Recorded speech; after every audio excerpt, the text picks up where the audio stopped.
L'enseignement supérieur se mondialise.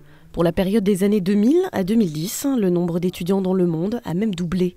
On compte aujourd'hui 80 millions d'étudiants supplémentaires.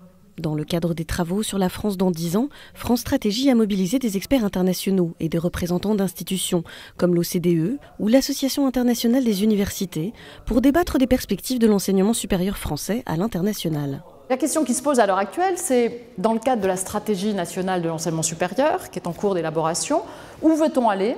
Faut-il cibler un certain nombre de zones géographiques, cibler un certain nombre de niveaux d'études, de grands champs disciplinaires ou scientifiques, et avec vraiment l'idée forte qu'au cœur de tout ce processus, l'étudiant qu'on doit mieux former pour s'insérer mieux sur le marché du travail, travailler dans des multinationales si c'est possible. Afin d'élaborer cette stratégie française, comparer celle adoptée par d'autres pays permet de se rendre compte de l'importance de l'identité nationale. La stratégie britannique, australienne et américaine est basée et suit d'un enseignement supérieur où les étudiants payent. Du coup, c'est une stratégie où l'aspect commercial joue un rôle assez important. Par contre, en France, comme en Allemagne, l'enseignement supérieur est gratuit.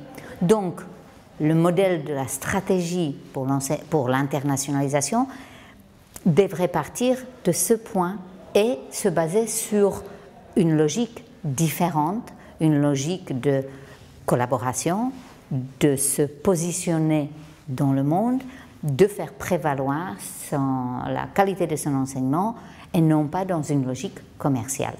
L'internationalisation a pour but d'améliorer la qualité de l'enseignement supérieur et de la recherche. Elle permet d'offrir aux Français une meilleure éducation et de rayonner à l'international. Un bénéfice certain pour le pays. Les bénéfices sont multiples. Il y a des bénéfices financiers, parce qu'un étudiant international dépense de l'argent quand il est en France, et donc il fait marcher l'économie, et ça représente en fait une recette qui est loin d'être négligeable. Les étudiants étrangers, lorsqu'ils rentrent dans leur pays, vont ensuite avoir des liens particuliers avec la France, et donc ça va favoriser des réseaux en fait de savoir, mais aussi des réseaux politiques, des réseaux économiques. Et je dirais que les étudiants étrangers, lorsqu'ils restent en France, eux aussi vont être des ambassadeurs par rapport à leur pays d'origine et vont aussi faire du commerce en fait avec le pays d'où ils viennent. Ce qui ressort de cette réunion sont des points d'accord sur les objectifs de cette internationalisation. Reste aujourd'hui à définir les plans d'action pour les atteindre. La publication d'un rapport sur les politiques d'attractivité et d'internationalisation de l'enseignement supérieur en France est d'ailleurs prévue pour la rentrée prochaine.